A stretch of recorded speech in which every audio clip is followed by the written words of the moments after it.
ஒரு காலை நேரம். வனாந்தரத்தில் தரை முழுவதும் வெள்ளி நிறத்தில் பஞ்சு போல மெல்லியதாக ஏதோ ஒன்று படர்ந்து கிடந்தது. அதை பார்த்த இஸ்ரவேலர் ஆச்சரியமாக, இது என்ன என்று ஒருவரையொருவர் கேட்டுக்கொண்டார்கள்.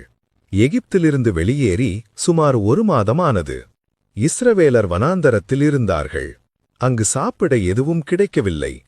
அதனால் அவர்கள் முறுமுறுத்து, எகிப்திலேயே கொன்றிருந்தால் நன்றாக இருந்திருக்கும், அங்கே எங்களுக்கு விரும்பிய உணவு கிடைத்தது என்று குறை கூறினார்கள். அப்போது கர்த்தர் மோசேயிடம், நான் வானத்திலிருந்து உங்களுக்கு அப்பம் பொழியச் செய்வேன் என்று சொன்னார். மறுநாள் காலை தரையிலிருந்த அந்த வெள்ளை நிற உணவை பார்த்து, இது என்ன என்று மக்கள் கேட்டார்கள். மோசே, இது கர்த்தர் உங்களுக்கு சாப்பிடக் கொடுத்த அப்பம் என்றார். மக்கள் அதை மன்னா என்று அழைத்தார்கள். அது கொத்துமல்லி விதை அளவாக வெண்மையாக இருந்தது.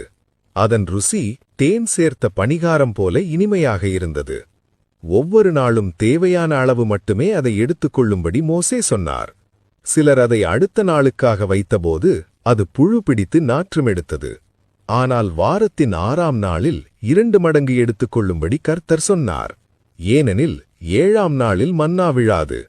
அப்படி சேமித்த மன்னா மட்டும் கெடாமல் இருந்தது. இவ்வாறு பல ஆண்டுகள் வனாந்தரத்தில் இருந்த காலம் முழுவதும் கர்த்தர் இஸ்ரவேலரை மன்னா கொடுத்து காத்தார். Download ShareChat.